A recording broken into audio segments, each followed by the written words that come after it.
So we'll be discussing in Chapter 6, strengthening a company's competitive position.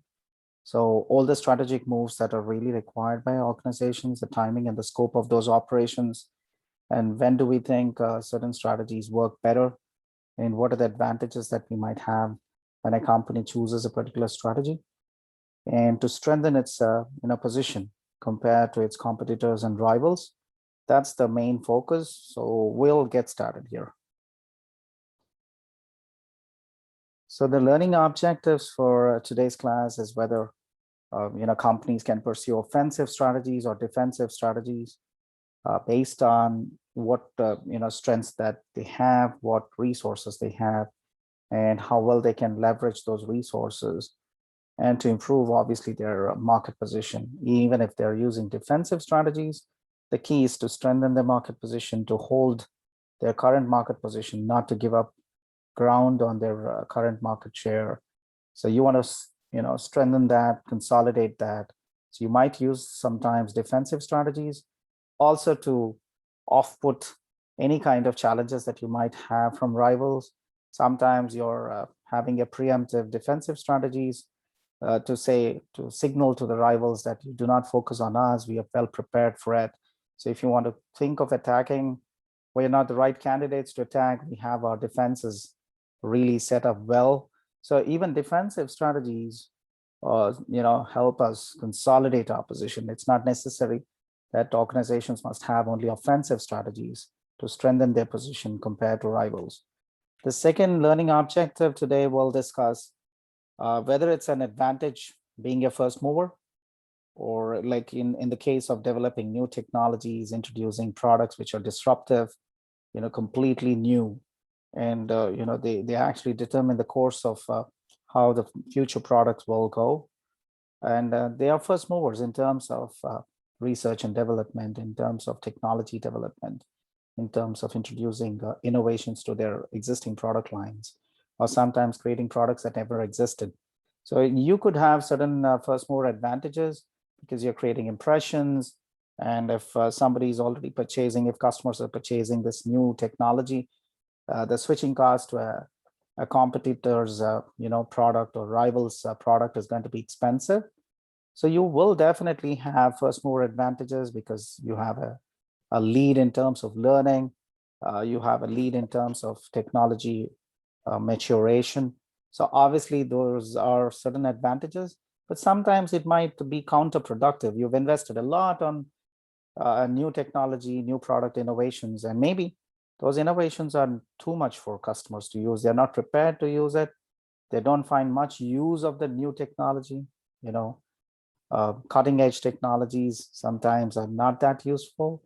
So in such instances, it might be a better decision to be a fast follower, because initial new products, innovations that never existed before, the first iteration of these products are not perfect. They have issues, hardware issues, software issues, bugs can be there, quality issues can crop up.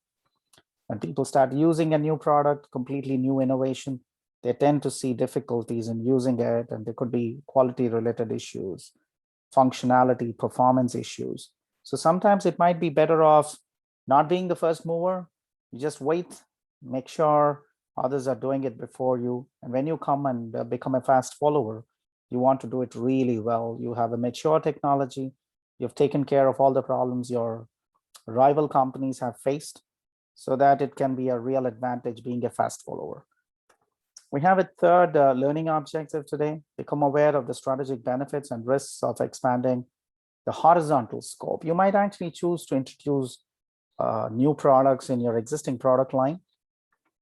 And that's what most of the fast-moving consumer goods companies do. Say Unilever, Procter and Gamble, all these companies that are into consumer products, those consumer products which are fast-moving. So they actually increase the horizontal scope, and oftentimes they use mergers and acquisitions. So for example, Kraft as a confectionery company choosing to acquire Cadbury's is a classical example of horizontal scope. Both companies produce similar products. Both are confectionery related products that they produce. but the presence, entering into new market spaces, acquiring new brands that Cadbury owns, all that's a classical example of increasing the horizontal scope of the company through acquisition. In this case, it's an acquisition, it's not a merger, because Cadbury is still Cadbury in terms of a brand. Kraft is still Kraft as a brand, but Kraft has acquired majority stake in Cadbury's. So that's an example. I know I'm speaking about examples already as we go through the learning objectives, but if you guys have certain examples that you think that you're happy sharing, please stop me. You can also share your examples. I'll be happy to learn from you. So the fourth learning objective is going to be discussion on advantages and disadvantages of extending the company scope of operations and vertical integration. Now, I know you're aware vertical integration can be backward integration as much as it can be forward integration. So backward integration is when organizations choose to produce their own raw material. They can produce products that they normally acquire from suppliers. So they can produce those components or raw material itself. And the forward integration goes into not just manufacturing the product, but taking care of the sales and also taking care of the service activities post-sales. So that's called forward integration. So both backward as well as forward integration put together is called as vertical integration. Another strategy to make sure you're having enough supplies, the best quality supplies. Sometimes backward integration is required so that you don't become too dependent on suppliers.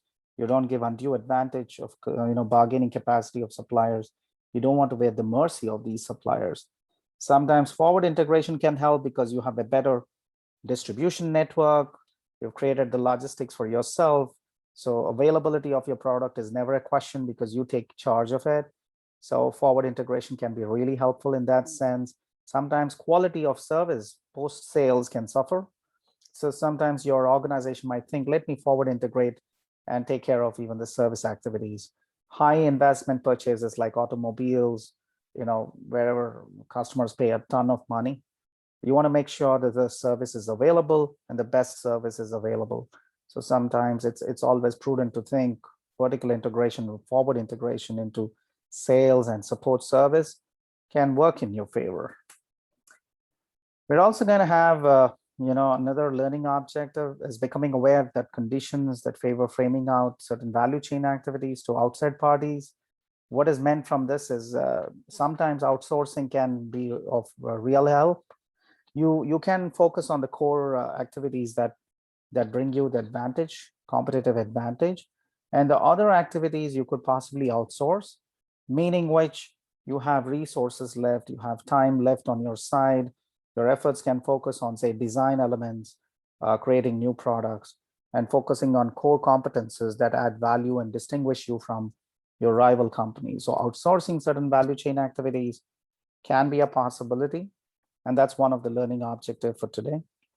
And we also want to figure out how strategic alliances can substitute mergers and acquisitions or vertical integration and how they can help also facilitate outsourcing. So two companies come together and collaborate in a strategic alliance. So obviously they're sharing core competences with each other. They have technologies that they can share. Certain times they share resources. Certain times they even share logistics and distribution networks, the knowledge of a particular market space, understanding of a certain customer type in a particular region. All that is valuable information. Sometimes technology, transfers can be there. So strategic alliance is a great way where two great companies having their own unique core competences can come together, leverage each other's strengths and resources, and expand their business, expand their footprint. All that is possible if you consider strategic alliance as a possible substitute to horizontal mergers and acquisitions or vertical integration. So we'll go off here, maximizing the power of a strategy. So you want to pick and choose the perfect strategy for you. So that's the key, making choices that complement your approach. You maximize the implementation capacity of your strategy, the outcomes that you want to anticipate from implementing a strategy. That is what you want to maximize. So you can pick and choose offensive and defensive strategies, as I was saying at the beginning of today's class. And both ways, again, at the end of the day, you want to strengthen your market position, retain your customers, make sure your market share keeps increasing, gets better. Also work on your operational efficiencies, try and avoid the threat of rivals cannibalizing your market space. Competitive dynamics and timing of strategic moves is the second important thing. It's not just about having the strategy, but it's the timing which also matters. Say first mover advantage. When is it right time to launch a new product? Say in the mid of the pandemic like COVID-19. And if you just continually introducing new products, are you going to have the same kind of response? Will you generate the same kind of sales as you did pre-COVID? And if you don't, is that okay with you? Would that hurt your revenues? Would that hurt your cash flows? Would that hurt your ability to continue to innovate? So the timing is extremely important. When do you do something? And the last one is scope of operations along the industry's value chain. You might want to also look at how the industry operates and look at your own operations and ask yourself, whatever strategies that we pick and choose for our company, would that actually help in strengthening what we are already doing vis-a-vis industry's value chain? So whatever you do, again, at the end of the day, you want to make sure that the strategy gets you the maximum outcomes or results. Now, we want to talk a little bit about considering strategy enhancing measures. And as I began today's class, I want to just reinforce that whether and when to go on the offensive. That's a decision that you take at the top management level. Whether and when to employ defensive strategies. It's the same company can have offensive strategies at certain points of time, and also can install defenses in certain areas, certain product lines or certain regions. See, a company operates in several countries, several regions, and several product lines. So certain product lines, perhaps we can go on the offensive because we are very strong. We have the technology, we have a customer base, we have strong innovation potential. There is increasing demand for our particular products. We can be on the offensive, grab as much market space. Try and take. Yeah, please go ahead. I'm sorry to interrupt, but like a defensive strategy is one where you're trying to hold on to your market share, and an offensive strategy is when you're trying to capture extra market share, right? Yeah, and sometimes even defensive strategies can get you more market share. It might happen. Then what is a defensive strategy? Defensive strategies are strategies where you would do something to prevent offensive actions from your rivals. You got me? Could you give me an example? I'm sorry. I know yeah, that's a good question you're asking. Suppose if we have insider information that Apple is working on the next generation of iPhones, which have say foldable screens or an extendable keyboard or an attachable magnetic keyboard to a folding iPhone, Samsung wouldn't want to wait and watch what Apple will come out with in terms of innovation. So they continue to push their limits. They continue to push their envelope of introducing the first generation of Galaxy Fold 1, which had a lot of issues. Then they came back with Galaxy Fold 2. There's a huge anticipation that their Galaxy Fold 3 is just going to be really good in terms of ergonomics, in terms of design, in terms of functionality, durability. We're never sure. Apple might come and beat them all. But these could be, as much as they're offensive, they're also defensive. Because if you can grab what Samsung has basically done is go on the offensive by introducing new innovations, not knowing for sure how the market will react, how customers will embrace these innovative products, and whether it will result in huge market share or volumes of sales. But they've gone on the offensive. To clarify, if you're innovating to maintain with the market, that's a defensive strategy. To maintain with the features that the market is trying to adopt for their next launch of their next product, that's defensive. If you're trying to lead the market by trying to bring on innovations that the market hasn't thought about yet, that's offensive. Yeah, and I would put Samsung's strategy as being offensive. offensive, but you know, what are they, whom are they attacking? They're not attacking anyone. You got me? Because they are following what the market. There's nobody there. They're setting a trend. And of course, Huawei came up with their foldable devices. Now Xiaomi is also following up with the foldable devices. So they want that first mover advantage by going offensive, but there is nobody to actually attack. Can you be offensive or defensive based on price? Yes, of course. If I would lower my price, that would be considered as offensive.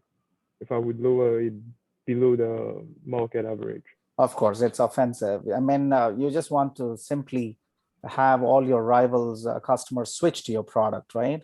And you could call that offensive, especially if you're strong. But if you're not financially strong, and if it's going to hurt your finances or cash flows, and if you're cutting down your prices, that might be a defensive strategy. You got, yeah, because you're desperate. You want to protect yourself, and then you're just going desperately trying to reduce prices. But if you're like Samsung and you reduce prices by say 10% or 15%, that's pretty offensive. But if I am a small company and then I have to lower the prices, it's pretty defensive, because I just don't want to be, left out. Yeah, and probably I'll be gone from the market space. I'm making my last ditch effort to survive, to stay afloat, and to probably, get somebody to get convinced So to. basically what LG is doing with their smartphones, what they've been doing for the last 5 years. Exactly. So whenever you pick something, you have to read it based on the context of the company, the rivals, and what is it that it's going to achieve. And if it's resulting in something substantially that can put others at a disadvantage and get you a huge advantage, it's pretty offensive. But if it's just to protect yourself or install defenses against possible attacks from your rivals, then it's defensive. Okay, one last question, and I'm done.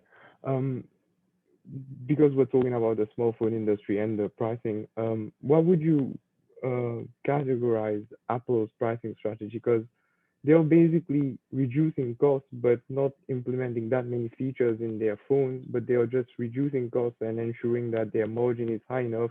Even if they lose on market share, because their margin is high enough, they're still making a higher revenue. So what kind of strategy is that? Defensive, offensive? So you're basically saying that they don't reduce the prices, correct? They don't reduce their prices, but they reduce their costs so that their margin keeps on increasing. Is higher. I think Apple is always on the offensive, in the sense that because they know their loyal customers are there with them, and Apple somehow produces products which are a little superior in terms of user interface, the ecosystem. Their hardware may not be cutting edge like Samsung or Huawei or Xiaomi or all these major, Chinese mobile companies. They kind of innovate faster. They don't have to. They have the brand recognition. Right, exactly. So I would think if Apple chooses not to decrease their price, though their cost of production is pretty low, and that in that process they can actually increase their margins. To me, Apple has always been on the offensive.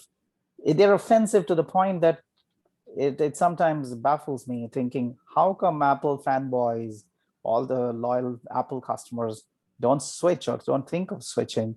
And there's a reason, perhaps, because the ecosystem is stable, the applications work seamlessly really well, and then the kind of processing speed, there's no lag. And yeah, of course, there might be issues with certain cases, but the number of cases that maybe say Android has, or Android operating systems phones have, perhaps Apple doesn't have it. So is the case perhaps with, I'm just making a guess. I'm not an Apple user. I'm making a guess. MacBook Pros or MacBook Airs or iMacs, they last longer. Their security is stronger. I'm making a guess, and then the whole ecosystem is pretty seamless, and you're getting the benefit of greater access to a huge app store as well. Is that true? I don't know. Yeah, if that is true, then they're still offensive, and I think it is true, because to loyal Apple customers, when I would show off my Samsung phone and say, this looks like a better phone. I use the Note 20 Pro. It's an amazing phone. I take a lot of notes, and It's easy. It doesn't ask me a million times username, password, identification. I find Apple too overwhelming for myself. So Some why? customers actually like the privacy, asking I you about know, your I know, and I username think all and of you do, right? Your generation of people, you're fast. I mean, you remember passwords, you type in quickly, you know exactly. For me to invest that kind of time and to recall those many passwords, it's difficult. And I think you have a vault where you store your passwords. You're smart people the way you use technology. I use technology, but not in the smartest way. I I just love have one technology. password for everything. Yeah, I know. I have a very steep learning curve with Apple products, and I don't want to invest that much time. I'm just too lazy for it. You might put it that way. But your generation, you're quick learners. For you, the learning curve is not so steep. So you transition, you can upgrade, you can actually, bring in all your data and everything seamlessly, quickly. So the way you were, and the usage, even the usage patterns are different. So probably those people who consume a lot of content and either social media or streaming and stuff like that, I'm sure there are reasons beyond just the hardware and the software that Apple customers want to be Apple customers. So they can, I think Apple can choose to be offensive, even though they are not the first movers. So when to undertake strategic moves, first mover. Oh, there we go. First mover, a fast follower, a late mover. I think Apple moves in like a fast follower. Apple, I don't think, has ever been a first mover. They're not the first who created, say, a foldable phone. They will never be. I mean, they were the first mover once with the iPod and the iPhone, the first iPhone and the first iPod. That was like, iPhone? Why is the first iPhone a first mover? because it was one of the first touchscreen phones. Ah, come on, you're kidding me. I can show you an iPhone, I mean, a touchscreen phone, which is like easily 20 years old from Sony. Why didn't it take off? It took off. Actually, Sony did well, and Sony did well with the strategic alliance called Sony Ericsson for a while. But sometimes it just is the fact that there is a Steve Jobs who drove Apple to what it is today, and So it's basically, it was only marketing. it's marketing. It's creating a better quality product, a finished operating system, not having those little. See, all those Sony phones had an operating system called a Symbian operating system. You probably have never heard of Symbian operating system. Yeah. So the Symbian operating system is laggy. It cannot multitask as much. It did, but only to a limited capacity. Can you believe I have a SD card, memory card, as an SD card, which has 64 MB? 10 years ago, I would. 64 MB memory card. MB, megabytes, not these days you cannot think of finding such a memory card. I mean, I'm baffled to see. I was having a Nikon digital camera with 3.2 megapixel, and I purchased it for a ton of money, like $200 perhaps, for a 3.2 megapixel camera, Nikon, with a 64 MB card, because the megapixels are so small. The data it takes is small pictures. Today, your phones produce a million times better picture than that particular, proper camera. So how much technology has advanced, and Apple is one company that takes in all these technologies, makes it better, makes it a refined product, a polished product, and a great operating system. The processors, that the bionic processor that they use, A1 chip and A11 chip, whatever A11 chip is the current one, I guess. So that's the design element. It's not about just manufacturing or marketing. It's the design element that goes. When I say design, including how their artificial intelligence or how their processors work in tandem with the kind of software that they create, in tandem with the app store that they're creating. So Apple is a super confident company. And given the fact that they have tons of liquidity, their market share is so strong financially, they're such a strong. Apple's market capitalization is larger, bigger than certain annual budgets of certain European countries. Can you believe that? Yes. Annual budgets of certain European countries is smaller than Professor, market their market capitalization. capitalization is bigger than the certain GDP of certain European Yeah, countries. so, exactly. So you know this, and that means they are very strong. I don't see why they would ever become defensive at any point of time. As of now, they can go on the offensive on anything. They can destroy companies if they choose to get into that space. I don't know how long will that stay. If they don't innovate fast enough, perhaps that might not stay for too long. But you never know what's cooking in Apple. They're always going to. That's what Steve Jobs did. He came up with a surprise and took the world by storm. And someone like you just can't remember Sony perhaps created a touchscreen phone long before Apple did. So whether to, yeah, this is the first mover. I think Samsung is there. Huawei is here, first mover. Xiaomi, maybe a late fast follower. Apple, I think you can safely call it as a fast follower. A late mover right now. Sony manufactures phones. Possibly nobody knows whether you use Sony phones. They're pretty late mover. It's strange because Sony actually manufactures the camera sensors for several of Samsung, for several of Huawei, Xiaomi phones. And sadly, Sony doesn't know how to manufacture a cutting edge smartphone. They're pretty late mover in terms of innovation currently. They started off long before, but then they slacked off and it's not helping them. Now, you could also discuss things like whether to merge or acquire another firm. Google is a classical example of the number of acquisitions they continue to do. And so is the case with other companies. They're all busy acquiring other startup organizations, which are very innovative, which bring out new technologies. So it helps them acquire new technologies, patents, and that make them stronger in terms of what they can do for the future products. You also want to make a decision of whether you want to integrate backward or forward into the industry's activity or value chain, which we discussed in one of our previous chapters. Whether to outsource some of the value chain activities which are not core to your organization's core competence. It doesn't add much value in terms of what makes you differentiated, but definitely these activities have to be done. So you might as well outsource it for a fraction of a cost if you can outsource it to certain countries where you have the availability of skilled workforce. So outsourcing, yeah. Integrating forward, you don't always have to buy a company to integrate forward. You can, like Samsung and Apple, they never both retailers, but they have their own stores. They are manufacturers initially. Buying a company is acquisition. So when you integrate forward, you create your own stores like Apple does or Samsung does. But if Apple were to acquire Foxconn, which is their supplier of some kind, wouldn't that be considered as a backward integration? That would definitely be backward integration. So you can buy companies and it could classify as integration. Right, exactly. But if you simply want to do it all by yourself without having to, suppose if Samsung produces its own processors, like they do actually.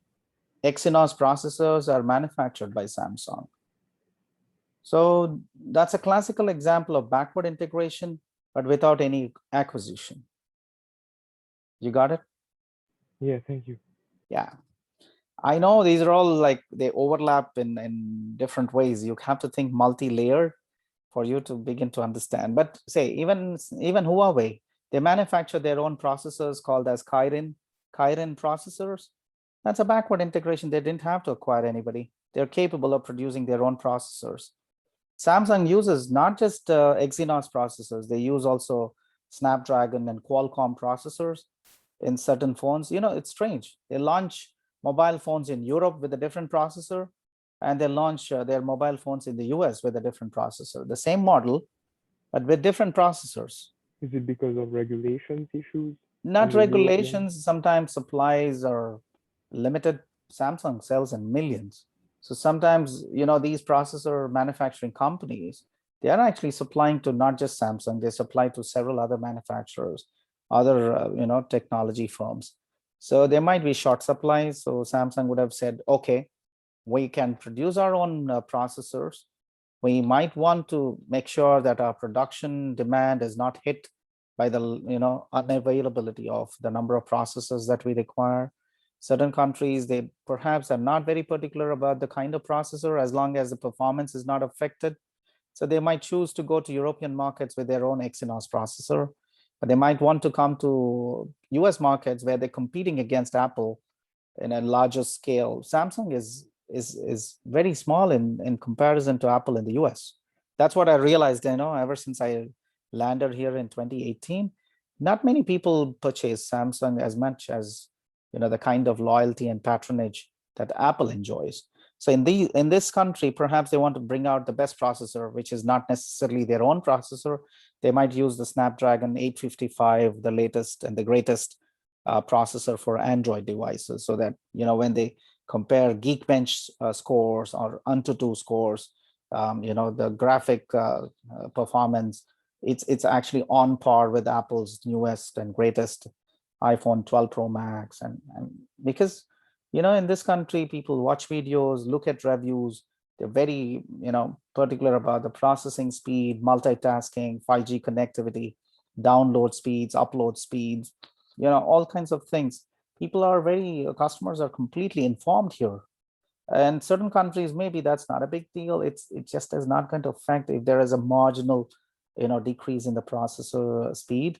So they might go to India and Europe and other countries with Exynos.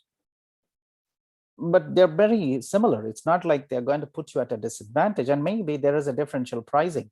They might go like, say, 5% lower price in India. Strangely, you get Samsung phones for cheaper in India than the US. I think that has something to do with even the processors and certain things. So there are a lot of... sorry to interrupt. Yeah. It has a lot to do with currency exchange too. Yeah, of course. Because Apple's phone is twice as expensive in India than it is around the world. It's not twice, it's even more. They say it's cheaper to fly to Dubai. Yeah, I saw that too, which is insane. What kind of tariff does the Indian government have on smartphones? No, they don't have it on everybody. They have it on Apple. So only on US dollar products. Yeah, I think that's why Trump, when he was president, he went really hard at the Indian government and said, why are you putting that much of taxes on American products and American brands like Harley Davidson or Apple? You can't do that. And he was ready to put retaliatory measures on Indian exports to the US. He's a tough negotiator. He knew that he didn't want to have America in any kind of disadvantage in comparison to other countries. If you can bring in Samsung phones, which is a Korean manufacturer, or Huawei or Xiaomi, which are Chinese products, for a differential tariff, why do you have to discriminate against American brands? See? He's tough at the deal, the art of deal. His timing trying to impose taxes on Indian products was not really suitable, because he already had imposed 25% on Chinese products, and if he were to impose another 25% on Indian products, the US would be left with no trade partners. Yeah, see, that's the difference between having a business person, a politician lead the country. Policy is not just about economics anymore. It's economics mixed with diplomatic ties, timing in terms of politics. So, being the president or being the ruler of a country, or a person who's taking major decisions, has to be way beyond smart, rather than just doing business. Yeah, there are ties, there are long-term ties, strategic ties that go well beyond business. It could be strategic ties in terms of, Army, Navy, the defenses, the military exercises. There's plenty, billions of deals can be done with countries, just defense deals. So, politics is way beyond just business. And there is business even in those business deals, in those military deals. And that's another discussion altogether. So you can outsource certain activities that are not core to your particular business. And if it's cheaper, as you said, Monish, like you can control the cost of manufacturing, you can have larger margins, that's great. You should outsource them.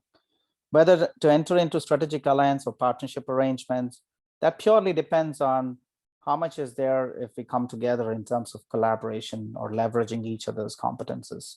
So two companies can come together.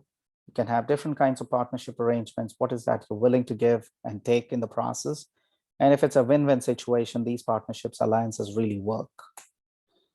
So going on the offensive, when do you go here? Maybe Monish, your questions perhaps will get answered in a little bit more detail. So strategic offensive principles, when you want to build advantage, you want to be relentless and then convert that into an advantage which is sustainable. So if you want to, create that strong position for yourself and make it stronger by the day, you might think of, being offensive, create and deploy resources in ways that cause rivals to struggle to defend themselves. So if you're just taking aggressively their market share, you're entering into their strongholds and taking away, some of their customers. And that's when you're really offensive, because you're just becoming so strong.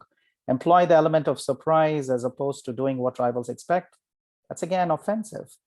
They're not expecting something is going to happen this way, and you can hit them like a bolt. If you have time, guys, there's a book I can put on the chat. If you have time, whenever you do, please read this book. I think you will understand what I'm saying. It's called Art of War, and it's written by Sun Tzu. So when you have time, read this book. It's a translation of the Chinese treatise, which is written by Sun Tzu, Art of War. Strategy comes from war. So how offensive, defensive, the mindset, there's, in business, there is nothing like friends and there's nothing like enemies. If you have some benefit, you'll make friends. If you see an opportunity, go for the kill. It's not like I want to be nice to you. No, business is not like that. So business has taken so much from army and from the military exercises, from war.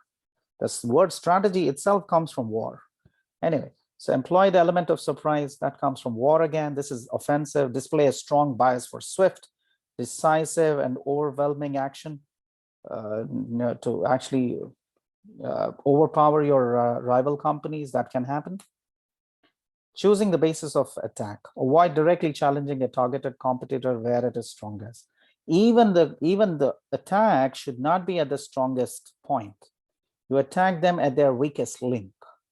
If they are weak in certain areas, say battery, for example, because we are talking of mobile industry. If their battery performance is only 1 day, 24 hours, and if you can come up with fast charging, a battery that can last like a day and a half, 36 hours of normal usage of content, of emails, of social media, of some gaming, of some camera functionality, some picture sharing or Insta posts or whatever, WeChat or TikTok, a normal usage. But if you can extend the battery life, I think that's something you can say, okay, you have a phone which is similar to yours, but we are better off in terms of battery. Your battery isn't that great. For some people, that might really work.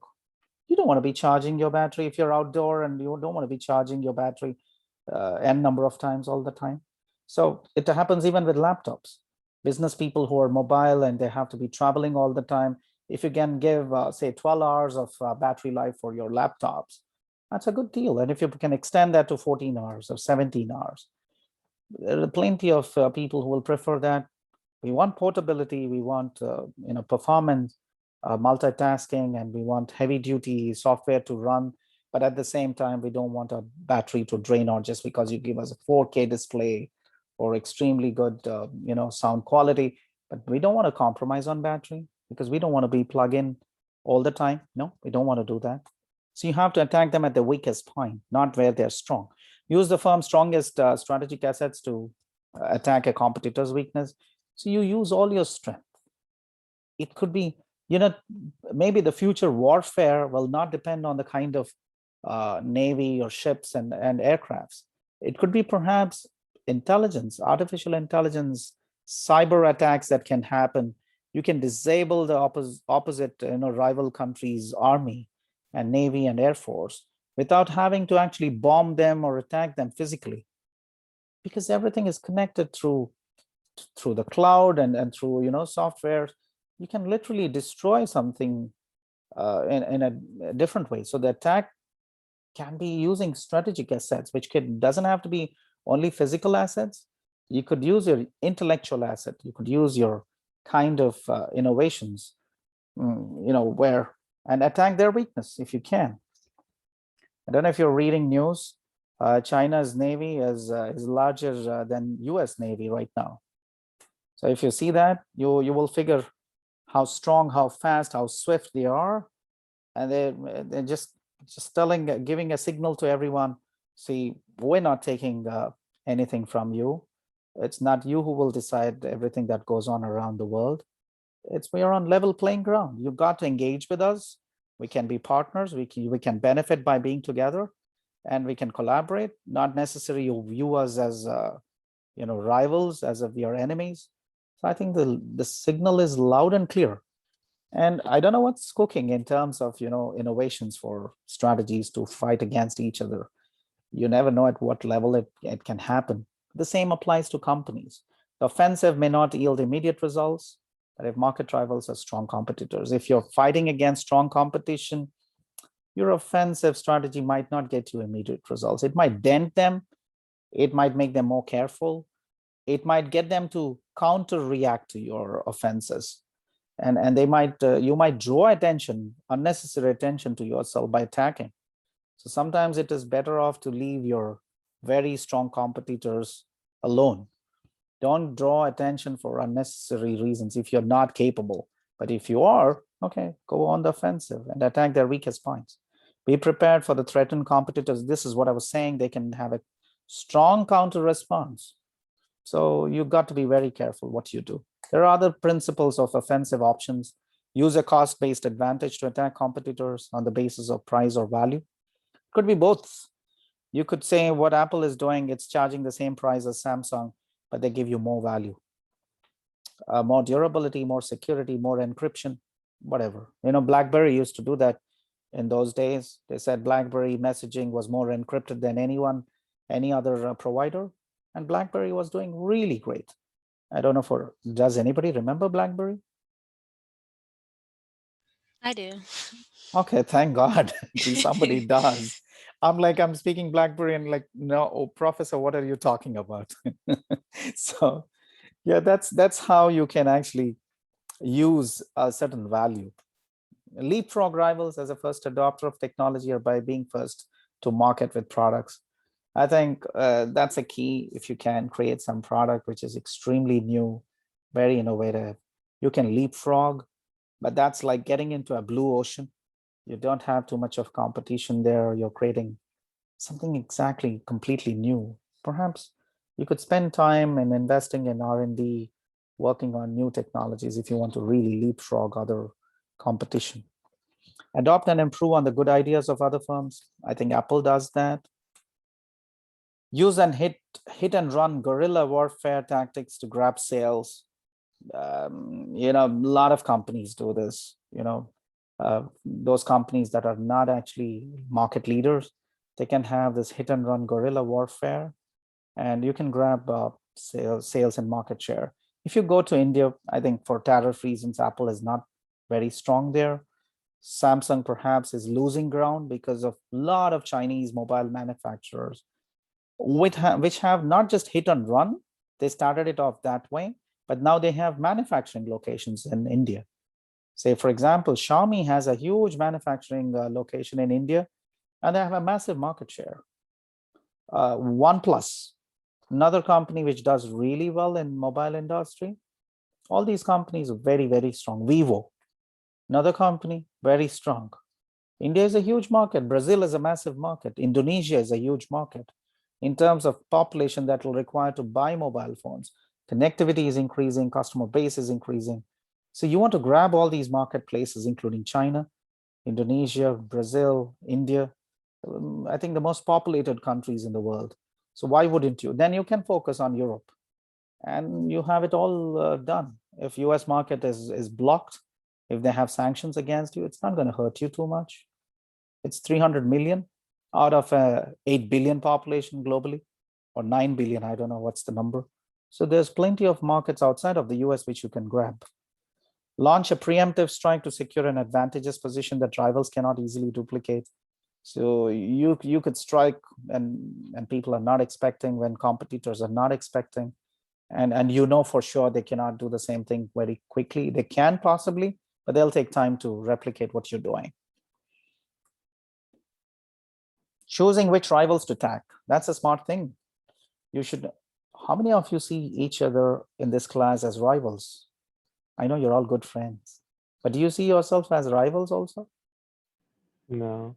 Yeah, because you're in a, a country, you're operating in a country where competition is not intense. When I was doing MBA in India, all were friends, good friends, but I saw them as rivals as well. What do you mean competition is not intense? Supposed to be more intense here. It's a capitalistic country. Really, but there are opportunities here. But in India, for example, for one job, there are 1,000 equally qualified people applying. You got me? Yeah, I get what you mean. Yeah, and if I'm saying, okay, I cannot sell under $5,000 a month, there's somebody who's ready to work the same job for $500 a month, and equally capable, equally qualified. So what am I supposed to do? Still ask for 5,000? I'll never be employed. Mm-hmm. I have to lower my even expectations, my salary, my negotiations. India is intense. I started my career as a faculty for $60 a month. In India? $60 a month. Can you think of it? This was like 1996, but still $60 a month. Do you mind me asking how much rent would be? Yeah, I was Because the lucky. cost of living is I really know low, it was right? very cheap. Yeah, I used to actually live with my grandma. I paid her $15 a month out of the 60 because I was living with her, and obviously I didn't want her to feel burdened. So I gave her like $15 a month. She was super happy with that. So then I actually spent like another $15 for my students, taking them out and, for food or stuff like that. And I still had like good $30 for myself, indulge myself. I'm talking of a monthly salary. So you can imagine the competition is so intense. Even for getting into the MBA program, I was writing an entrance exam with 3,000 people writing the entrance exam for 30 seats, for 30, capacity of 30. That is the maximum they will select. I was competing against 3,000. I had zero hope of being in the final 30. I was just trying. I said, okay. I wrote so many university exams just to get in. So when you put competition, it's a country of 1.4 billion people, and it's only 1/3 of the size of the United States. 1/3. It's not as big. So opportunities, resources, it's way limited. And then you have too many people, and all of them are engineers, doctors, highly qualified. Now you understand, right? So obviously, yeah, choosing which rivals to attack. So maybe you want to see yourself as rivals at some point of time. Market leaders that are vulnerable. Pick and choose those rivals that look weak. Runner-up firms, which are not like the leaders in that particular industry, they're good targets for you to attack. Struggling companies, perhaps attack them, maybe even acquire them. You can go on the offensive, attack them, and they probably will buckle under the kind of offensive that you've launched on them. And they say, why don't you buy us? Don't give us a hard time, just buy us out. We'll be happy. We protect our jobs, we protect the company, we protect the brand.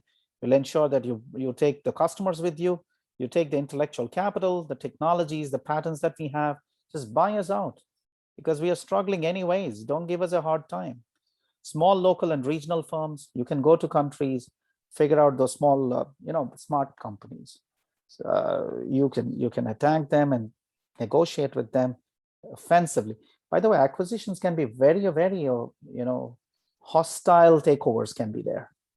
There are companies which resist being taken over, but the deals are so good that you cannot resist. All the barriers that you create to stop some company from taking over your company can be broken because money speaks. Negotiation tactics work. If persuasion doesn't work, strong negotiations do. And if you involve money in that and big money, it all works. So business is this. I'm sorry I'm talking like that, but this is what it is. Blue ocean, I just told you that it's a market space which has never been explored. And there are not much rivals here, not easy to get there. What do you think the future of education industry is going to be? Would you have people like me speak to you, or would it all change to artificial intelligence? They're already using AI in customer service. Yeah, I know. So I'm talking of education industry. Would you ever require a professor, a physical person like me, recruit me and then pay me tons and tons of money just to talk and talk and talk? Or would you be replacing such professors in the next 5, 10 years? All of them, I mean, by What I AI. think, I haven't done much research in the industry, but what I think is at some point education will become a streaming service where they will recruit Exactly. people and they will upload videos and you just watch the videos. And Yeah, so I assume that we'll all be extinct. We're like already walking dinosaurs. Then but when I look at my job, I'm thinking, oh, I'm lucky still I'm in the job, in the profession. Mhm. Yeah, so blue ocean, the future. Suppose you guys want to be entrepreneurs, education, who doesn't need education? Who doesn't need skills and competences to get a job to start your own business? So perhaps if you're thinking education as a business opportunity, if you can invest in that direction where you have AI, where we have virtual teaching, virtual classrooms, flexibility, micro credentials, stackable options at your own pace, bite-sized chunks of education. You don't want huge. Today's class, for example, I have 33 slides to teach you. That's too much. Just give me what I need. Bite-sized chunks. I want small bits and portions, and I'll take it when I need it. Not that I have to attend every day, every Monday a class, and then take those boring sessions from Prabhakar and then do all those quizzes and do Globus. I'll do it when it actually really matters to me, and it should be customized. What I take is different from what others take because my job is different. My requirements are different. My existing skills and experiences are different. So you probably can customize it, like when you go out to a place to eat, a restaurant, you pick and choose from the menu of options. I think it should be like that. Not to have these courses, you have to take them. You can pick and choose little modules, small bite-sized chunks of education. So I think that's where the education industry is going. So if you guys want to work in that direction, create apps, create artificial intelligence, create an organization, create some accreditation, certification, I think this is a great opportunity, but you have to think smart. That's a blue ocean. You're not very sure. And that's the future. You don't have companies. There are already EDX, Coursera, Udacity, Udemy. There are a lot of these places where you can get. I did a people analytics course from Wharton for free. I did 4 modules, and I didn't have to pay a penny. And this is from Wharton, one of the Ivy League schools. So it's already there. It's not like you're going to be the first person, but can you do it better? Do you see a gap? Do you see an opportunity? Is this particular industry missing something? Can you collaborate with a company in China? Can you collaborate with certain companies in US? Can you bring out the best of these options, create something extremely new, disruptive, blue ocean? You could be the next Jack Ma, for example. So I don't know. You could be the Elon Musk of education. So purpose of defensive strategies, we're going back here, lower the firm's risk of being attacked. Why do you defend? You're defending against other strong firms. Weaken the impact of an attack. If somebody is already attacking you, possibly going to attack you, erect enough defenses, do enough stuff that reduces the impact of such an offensive attack from strong competition. We're talking now defensive. Influence challenges to aim their efforts at someone else. I have such strong defenses, there's no point in trying to attack me. You would do better off attacking other competition, not my company, because I have such strong defenses. I think if you look at how countries defend themselves, this is exactly what they do. They have strong defenses. Not all companies have offensive capacity. Capabilities can be limited in terms of being offensive. Like the big countries, France, Germany, China, US, these countries which have Japan, all these countries have been South Korea. They're very strong with their offenses. They can be offensive if they choose to be. UK, all these countries very, very strong. But if you have other countries, you belong to another country, you don't have the resources, you don't have the money, sometimes you don't have the technology, at least create defenses. So that they say, okay, there's no point. They're very strong in defending, will not get anything from there. The guerrilla warfare, what US did in Vietnam, that's a classical case. They fought a war which they could never win. Strong defenses. They took them by surprise there. Blocking the avenues open to challenges, that's why you do that. You adopt technologies as a hedge against rivals, attacking with new or better technology. What companies like Xiaomi or Vivo, all these companies do exactly is that. They're creating technologies faster. 108 megapixel camera in their phone. Why would somebody need 108 megapixels as a camera, taking pictures? Why would you need 50 times optical zoom?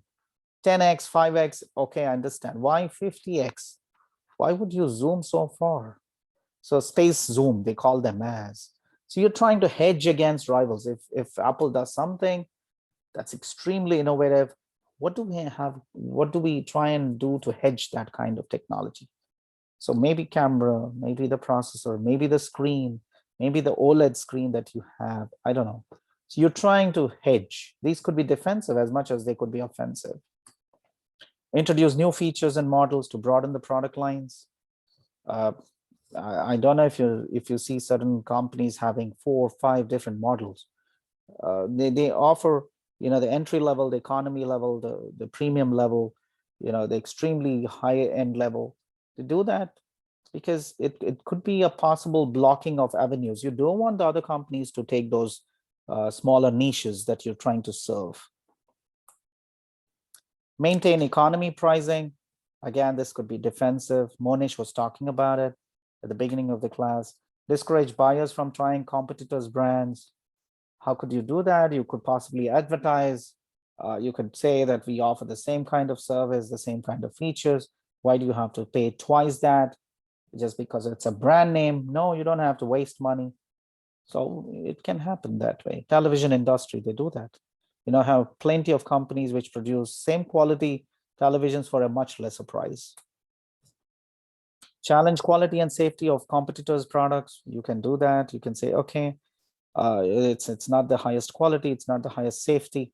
Somebody was saying the same thing about Apple products being highly safe, encryption, security.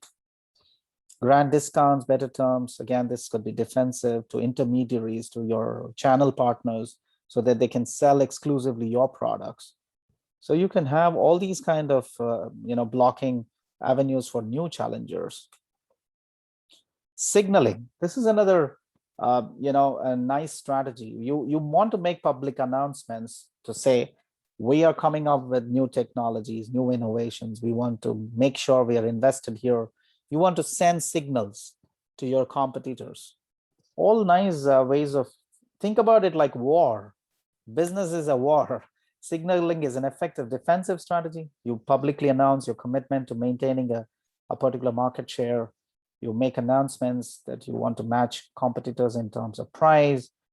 You also have a strong war chest of cash and marketable securities that if you need, you can use.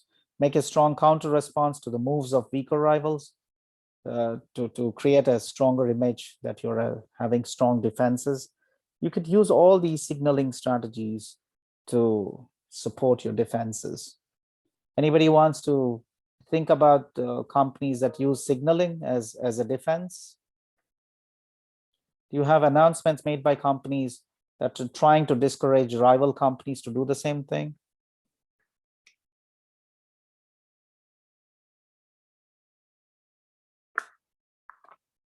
No? Okay, now we move off to the timing. We were speaking about timing as the second part, how we can time our offensive or defensive strategies. Timing is a key. So knowing when to make a strategic move is important. Moving first is no guarantee of success. Sometimes it can be a disadvantage.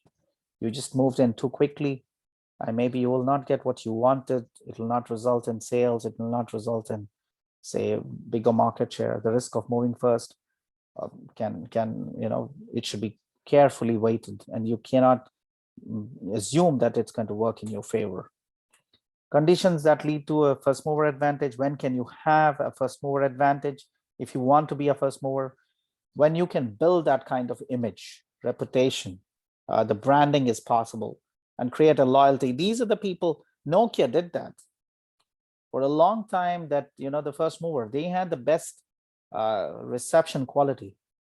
When you had not so many mobile cell phone mobile towers that could relay the signals, Nokia was very strong when compared to companies like Motorola, and they actually utilized that first mover advantage. They were not the best, they were not smartphones because the technology didn't exist, but they were very strong in comparison to their rivals. Like Ericsson was a rival, Motorola was a rival. I remember Panasonic was a rival. I don't know if you've seen Panasonic phones, mobile phones, I mean. I don't know if you've ever seen Nokia phones. I know Nokia still is there and produces some phones. Motorola used to produce a lot of phones, and they still do in small measure. So, Nokia did utilize the first mover advantage in terms of quality of voice calls, in terms of reception quality, the antenna that were embedded into the mobile device. Finnish company, pioneers in mobile voice calls. They used that initially. When a first mover customer will thereafter face significant switching cost. I think that's what happens when we purchase into Android or operating system or iOS operating system. We just don't feel like switching. For me, I struggle. I initially bought an iPhone 12 Pro Max. I thought I'll switch. I thought I'll be smart. I'll try and learn as my smart students do. And I struggled. I used it for one day. I gave it back to my wife and I said, "You're better than me.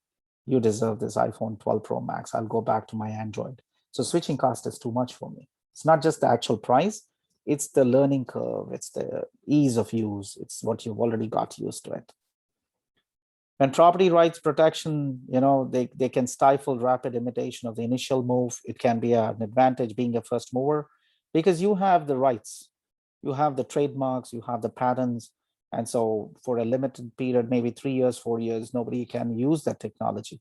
I remember, say, for example, Google bought Motorola, even when Motorola was not selling too many phones because they wanted the patents for mobile technologies.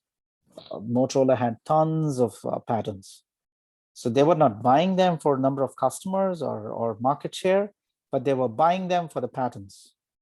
So you want access to those property rights. And an early lead enables movement down the learning curve ahead of rivals.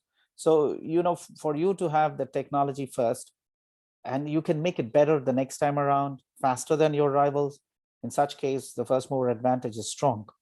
When a first mover can set the technical standard, you set the bar so high. See, like the way you remember only Apple as manufacturing the touchscreen phones. I'll wait towards the end of this class to show you a classical example of what I was saying, Sony being one of the first companies that manufactured touchscreen phones. I'll show you one. Conditions, again, creating disadvantages. If you're a first mover, it can be a disadvantage. When you invest a ton of money in R&D in producing a product that never existed before, you might not get what you want in terms of customer support, in terms of customer patronage of a new technology. And pioneering may be costly than imitating. Some other company which is following later than you, they can probably imitate what you did at a much lower cost. And for them, the learning curve benefits is not a big deal. They can imitate quickly. They didn't have to invest a ton of money in their R&D, just trying to be the first mover.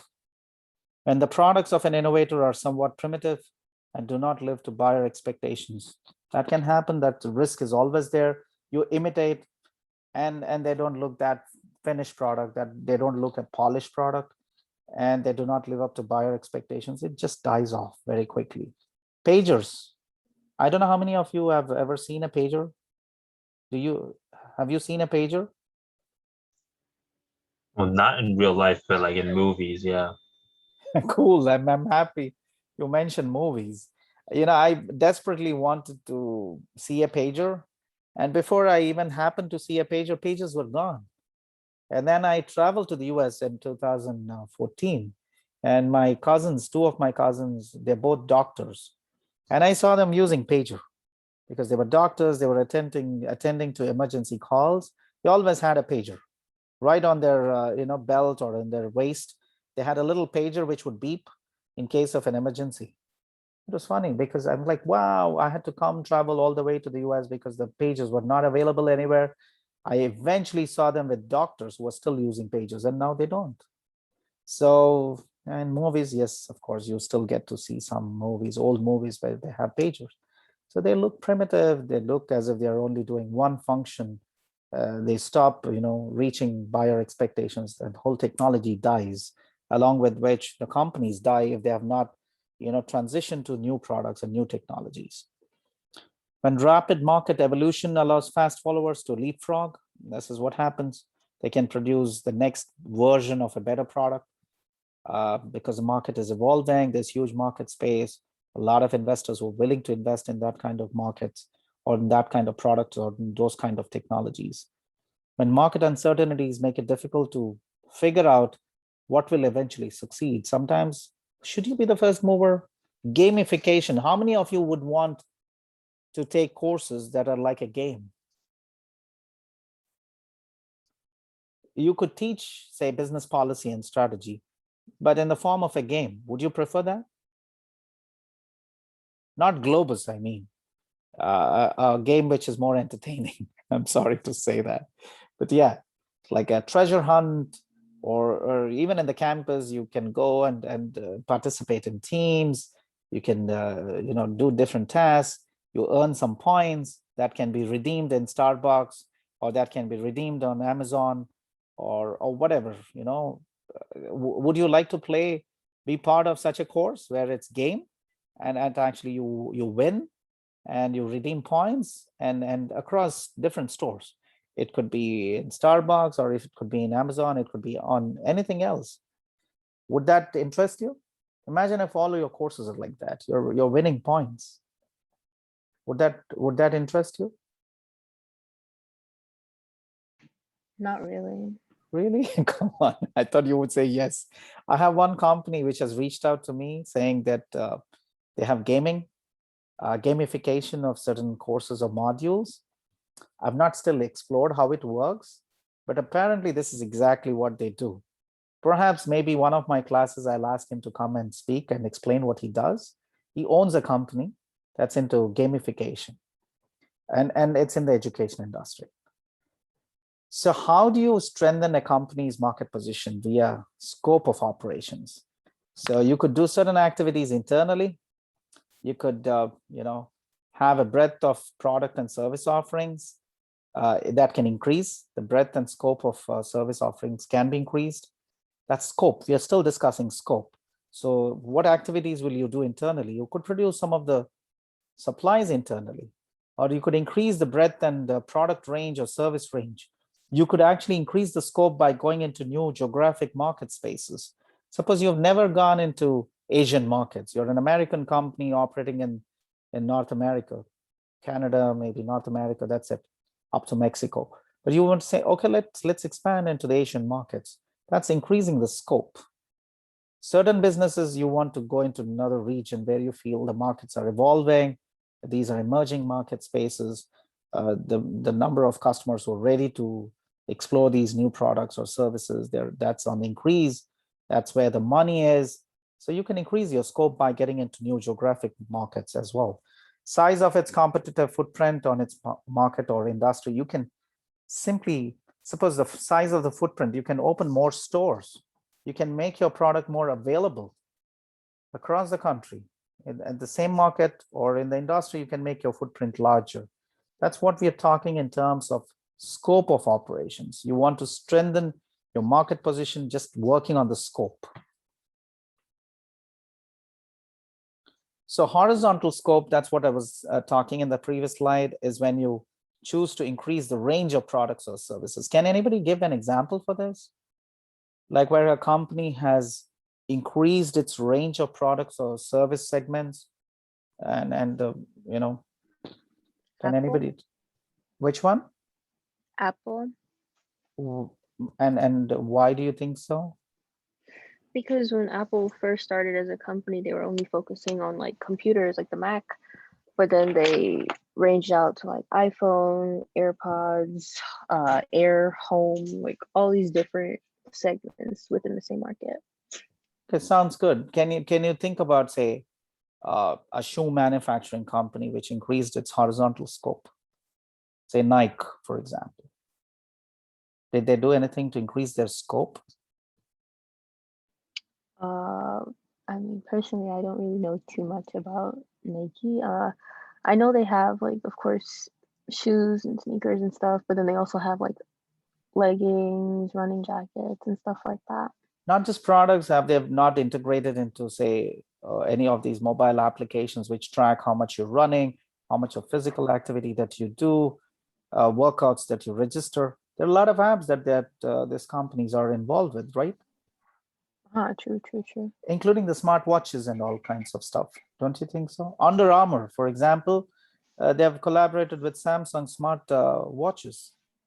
I know the same is true with Apple and Nike, right?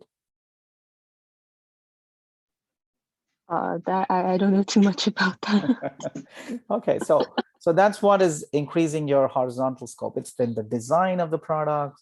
It's in the research that goes into, say, all kinds of shoes, running shoes, jogging shoes, all your athletic kind of shoes, you know, all kinds of stuff. Maybe it's shoes that are used by people who go on trails and adventure sports and that kind of stuff. Plus, integrating these things into smartwatches and applications, having a tracker tell you how many calories you burn, and it's a lot connected. You're making all these products pretty connected and smart. So that basically is talking about right from the design element to integration with other products. That's increasing your horizontal scope. Can anybody think of something else? I try to give you examples beyond mobile phones. So can anyone? Yeah. Amazon Prime Video, Prime Right. Music, Amazon Web Service. Absolutely. So increasing, and Amazon, when you say Amazon, they're into space technology. Yeah, what's it called? Blue Origin or something? Blue Origin, yeah. Yes, it's not SpaceX, Professor. Yeah, so I've been into, until 2019, I went to Kennedy Space Center, and I found massive location, unit of Blue Origin. There's so much of private participation in the space technology and space programs today. So Amazon is big into space technology as well. So that's a clear classical example of, horizontal scope. Can anybody talk about Jack Ma and his company Alibaba in terms of horizontal scope? They had Ant Financial and financials and Alipay. Yeah, and they're big into venture capital, right? Yeah, which they implemented part of their app. You can borrow money without using a bank. Exactly. So literally, Alibaba as a company has widened its scope. They do everything that, say, perhaps Amazon, eBay, and maybe another 2, 3, 4, American companies do. Alibaba does it all. That's a lot of horizontal scope. I have students from China here in my class, so you can talk about Alibaba and the horizontal scope. They keep increasing that scope.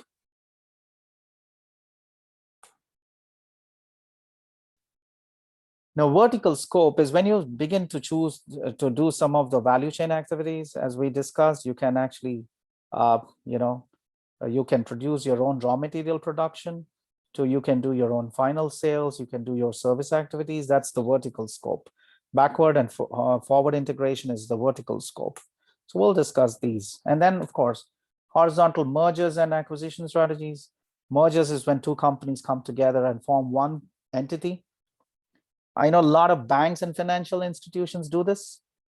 Say, for example, yeah, please go ahead. Media companies and telecommunication companies with T-Mobile and Sprint, Times Warner, AT&T, Absolutely. Disney, Fox. Right. a lot of mobile companies, telephone service companies, and then banks as well. They do mergers. And we talked about acquisitions where one company purchases and absorbs the operations of another firm. I gave you an example of Kraft taking over, acquiring Cadbury's. They still keep the brand. They don't want to destroy the brand. And because certain, Kraft is popular in certain countries and certain regions, Cadbury's is more popular in certain regions and countries. You don't want to kill the brand, but you acquire a major stake in the company, and you have, all the decision-making power with you because you're a major stakeholder. So mergers and acquisitions, they simply increase the scope because you have a larger customer base, you have access to core competences of the two firms or whatever firms that have been involved, and it actually increases your revenue streams. But again, it's a challenge. Your merger and acquisition you should be able to realize the synergies very soon. Because when you acquire a company or you merge a company, and if you don't integrate really well, it could be people integration, technology integration, integration of different products, all that integration, including cultural integration. If these integrations are not quick and you don't realize the synergies in a short time, you would have spent a ton of money just acquiring a company and you don't realize the synergies.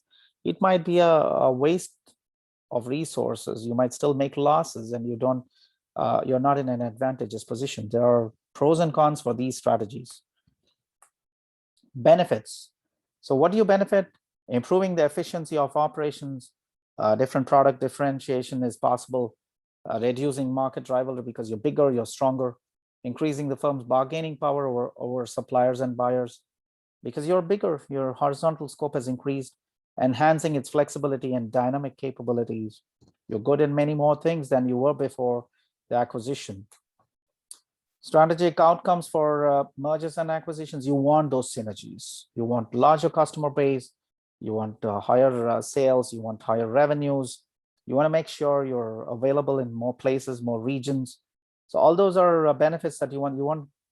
Perhaps you can create more technology. You can create more innovations now.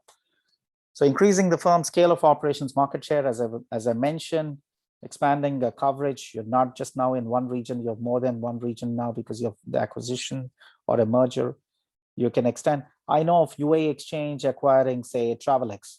UA Exchange is a Middle East-based company, and Travelex is a British company. UA Exchange acquired Travelex. Huge acquisition it was. And based on which, UA Exchange is dominantly in Asian markets. Travelex is dominantly in the European markets, in the European Union. So now they have a larger presence, geographic coverage, extending the firm's business into new product categories. Of course, they're pretty similar, but then Travelex has certain unique products, and the UA Exchange has its own unique product offerings. Now you have access to both categories. Gaining quick access to new technologies, complementary resources, capabilities. So that's possible. Leading the convergence of industries, and the boundaries are being blurred by changing technologies and new market opportunities. Again, we worked with UA Exchange and Travelex. They did financial restructuring, they did organizational restructuring. They tried to restructure their product offerings, service offerings. All that was done. The issues that they faced was on communication and management styles and cultural differences. So they came down to School of Management, New York Tech in Abu Dhabi, and they said, can you help us? They'd done a lot of data surveys. They collected plenty of information on how Travelex has a different management style versus a different management style at UA Exchange, and issues with communication, issues with decision-making, issues with participation, and issues with cultural differences. And they wanted our help. So we looked at all their data, came up with strategies, recommendations, made presentations to them. They really appreciated our students' work. Our master's level students worked on it. They were really, truly appreciative. And they actually gave internship opportunities for our MBA students. Why mergers and acquisitions can fail? Technology problems, integration issues, financial restructuring issues, cultural issues, incompatibilities can happen because of several things. So cost savings may prove smaller because you're not realizing those synergies. Gains in competitive capabilities take a long time, more than what you thought it would. and that can create problems. And then you also can have organizational, as I mentioned, cultural issues, resistance to change, say decision-making styles or management styles, loss of key employees. Some of your most important employees may leave, and it can create a vacuum of leadership. Managers overseeing the integration may make more mistakes when they're bringing two companies together. So that can happen. Now we can move off to beyond mergers and acquisitions, the vertical integration strategies, which we talked about, can go a little bit more deeper.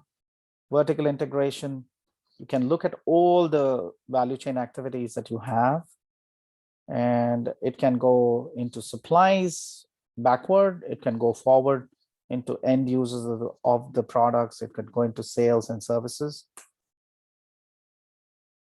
And vertical integration can be 3 types: full integration, where a firm participates in all of the vertical activity chain. That's full integration. So you actually manufacture your components, you do the actual assembly of the product. You could do some of your own sales and distribution. You could also offer your own after-sales service.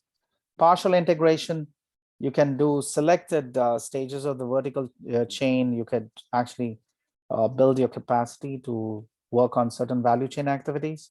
That's partial integration. You could have also tapered integration. It's a mix. You can do some of it yourself. You can outsource some of the elements in each of the value chain activities. In each activity, you can do something in-house. You can do certain things outsourced. I think the easiest example that I can give you is of Gear Motions, a company in the US which manufactures gears, high precision gears these are, and they manufacture all kinds of gears, beveled gears, all kinds of gears, braking gears and stuff like that. They have different molding gears that they manufacture. Certain gears are much cheaper to procure. The basic mold is cheaper to procure from India, from China, and they do the finishing here. It works cheaper. So they outsource certain elements of the value chain. They bring it to the US and they give it the finishing touch based on client requirements here, and then they sell the product. So it's a mix of, they do manufacturing, some of it is outsourced and some of it is in-house. So that's a classical example of tapered integration, because this value chain activity is concerned with production. They don't do the entire production here because it's expensive. It just drives the cost too high and they cannot sell. Even gears, something like precision gears, have become commoditized. And that's why they do part of it, say from Chinese manufacturers or Indian manufacturers. Like bevel gears, for example, comes from India. And then they have to still, put the serrations there. They need to finish the product here. They use robotic, equipment to do that finishing as per the client requirements. That's a classical example of doing production, part of the production in India and part of the production in US to offset the, high cost.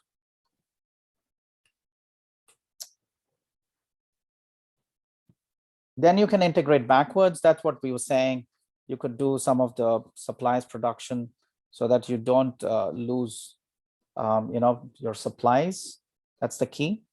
And that's integrating backwards. Reasons for integrating: reduction of supplier power, reduction in cost of major inputs, assurance of, continuous flow of supply. Like Samsung producing Exynos processors could be a classical case. By the way, like for example, cameras that are in iPhone, in Samsung, in Xiaomi, in Huawei, in Oppo, all these companies plenty of them use Sony camera sensors. Nikon cameras have used Sony sensors, for example.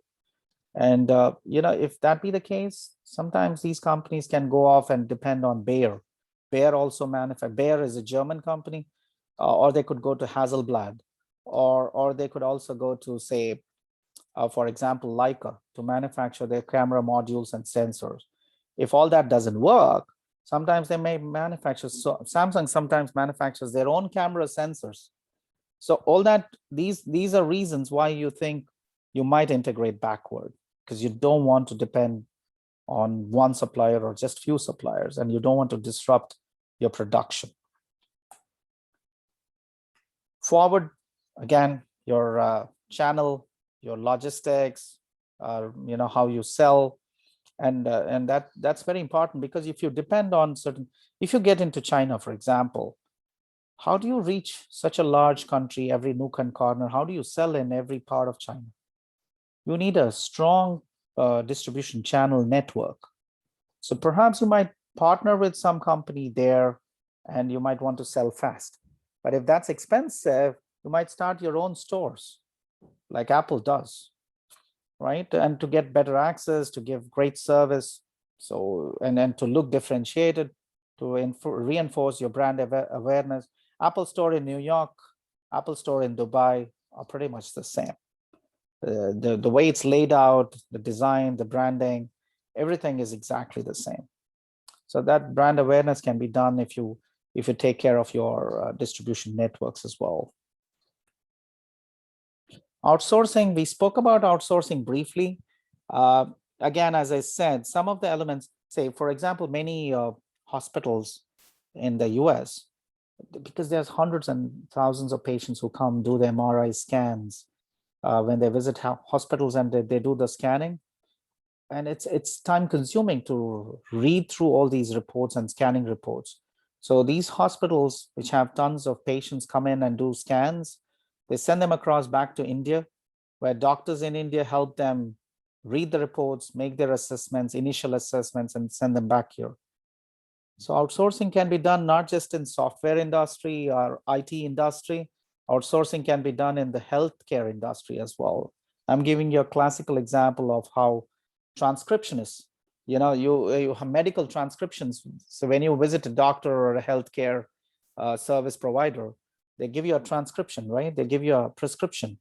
And so obviously all these data has to be entered somewhere, and what's covered by insurance, and when do you have a refill, and when do you have to go back to the doctor for another visit to see if the dosage has to remain the same. All these backend operations, having a data file, keeping records, and if there is a query or inquiry coming in from a patient who's supposed to be giving that information on say the refill times or the insurance or the kind of retrieval of all the past prescriptions, all that's done from India.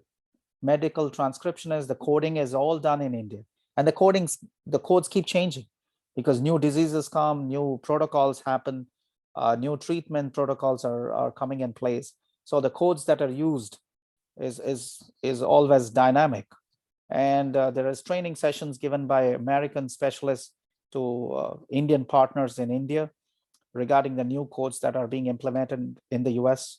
And they learn those new codes, they help them with the backend operations that are completely outsourced. Doctors will focus on the more important things. They get a lot of backend operations and support from Indian outsourcing companies. So just not in IT, not in simply, say, for example, New York Stock Exchange, NASDAQ, they get a lot of outsourcing backend support from Indian companies.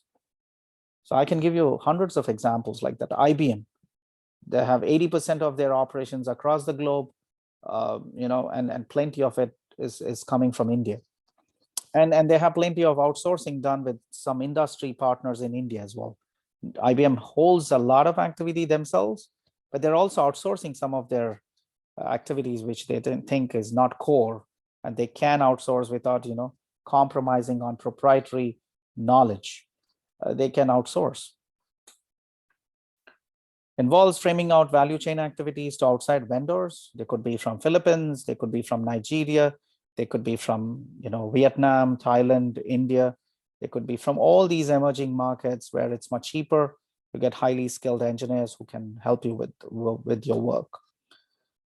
When it can be performed better, more cheaply by outside specialists, that's what I was saying. It's not very crucial for getting you a competitive advantage.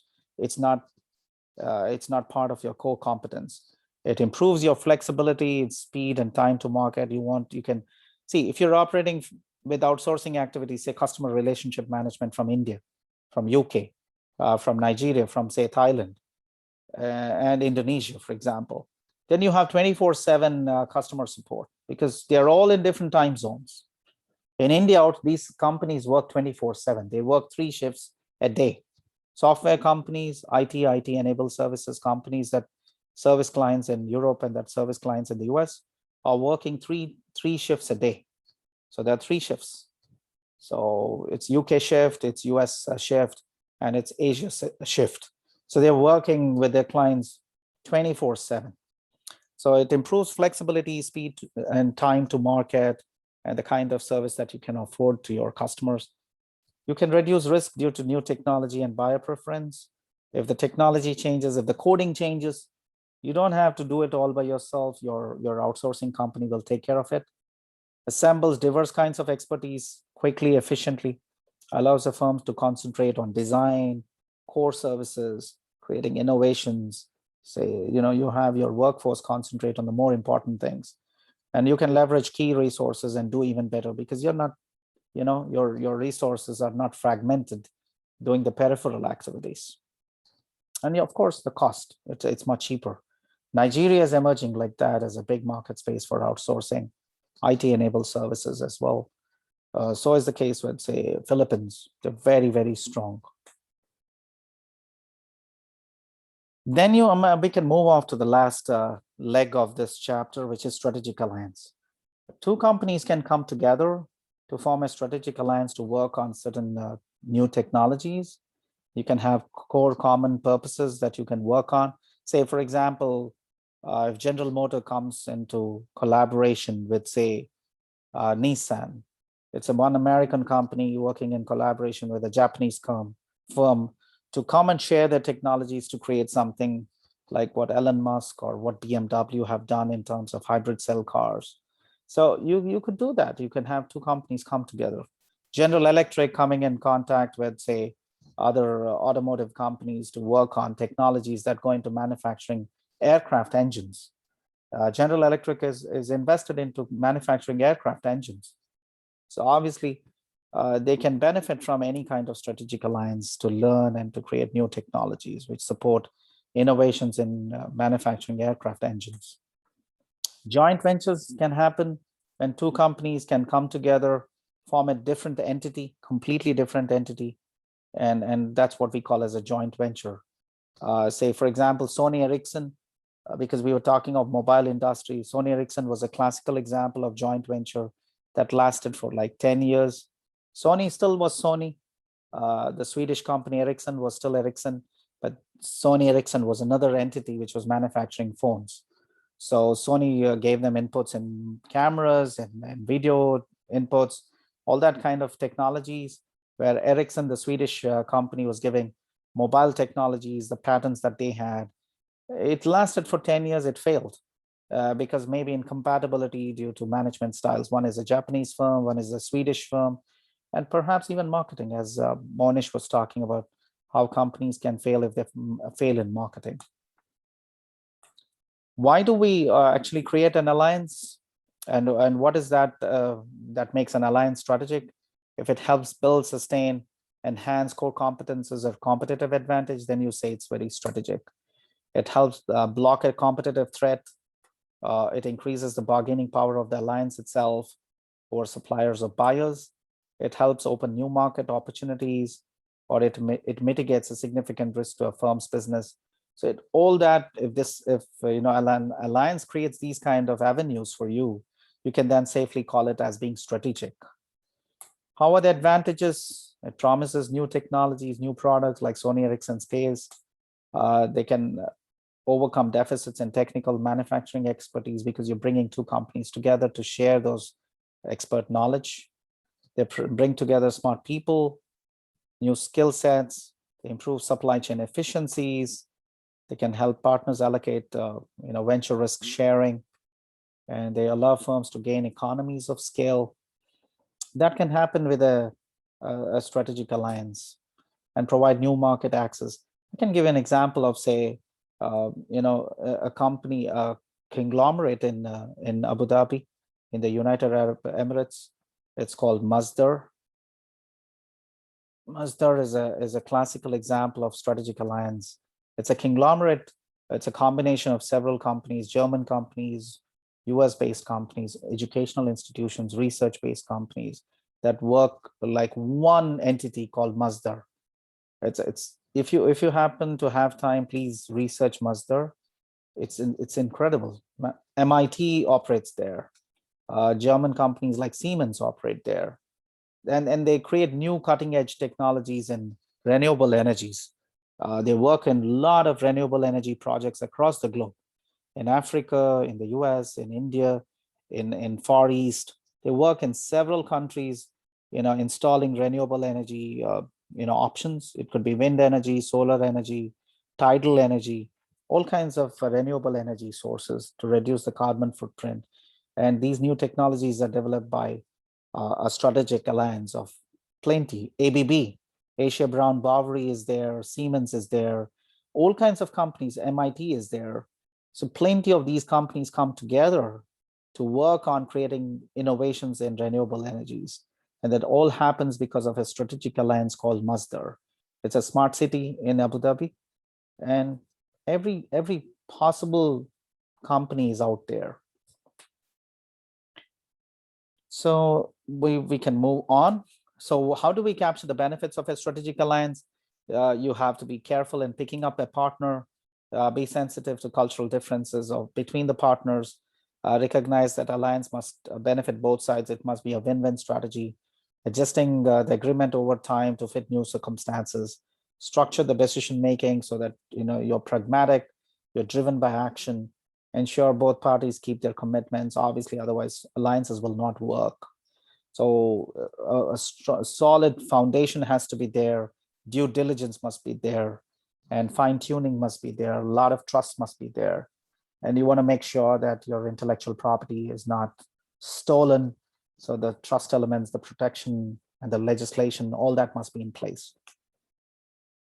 What are the advantages? Again, you can lower investment costs and risks, because see, when you have MIT, Siemens, Asia Brown Boveri, all these companies coming together, the UAE government also is part of Masdar project. You can pool resources, you can share the risk, and new technologies emerge because smart people are working together. You can do a PhD in Masdar. If you're a research student in energy management, you can be doing a PhD there. They're more flexible organizational forms and allow for more adaptive response to changing conditions. And they're quick. They do several projects across the globe. So it's not necessary they have to confine these new technologies to certain countries. They operate across the globe. They're fast. And that's happening because of the strategic alliance itself. The speed is the essence. Now, strategic alliances perhaps is better off than outsourcing, because outsourcing presents you some risk. When you share your information with vendors, when vendors kind of get access to your information, there is this risk of your proprietary information being stolen. So outsourcing sometimes can be dangerous, and these companies are vendors for several other clients. So pilferage, espionage, and unethical practices, all these risks can be there. So key advantages of alliance is you have better control over your partners. It's a proper agreement that you have, and you can trust them a little bit more. And because it's a win-win situation, there is greater commitment and willingness of the partners to make this relationship specific investments and work on those goals, rather than this, that kind of arm's length outsourcing transaction that you might have with vendors that perhaps you're not sure whether you can trust them enough or not. How to make these alliances work? Create a system for managing the alliance. Masdar is exactly that. Building a trusting relationship with partners, that's the key. The reason I give Masdar as an example, I have my students in bachelor's who graduated, even when they were doing their bachelor's, they got internship at Siemens in Masdar. Siemens is a German company and headquartered in Munich. And so this girl started working with them. And eventually when she graduated with bachelor's, she got a full-time job. And somehow I like that. They're partnering with educational institutions like MIT and New York Tech. They're partnering with companies that are research driven in renewable energies. So that trust relationships with partners is a key. You want smart people to work together, and you want great companies to work together to create a win-win situation. Set up safeguards to protect from the threat of opportunism. You don't want one company to take undue advantage. make commitments to partners to see that partners do the same thing, and make learning a routine part of a management process. So suppose you work in a company like Masdar, for example. There's so much learning that can happen because you are interacting with several organizations that come together to form this alliance. Just the learning curve is very strong. So we just talked about strategic alliance as the last learning objective for today's class. If you have questions, please feel free to ask.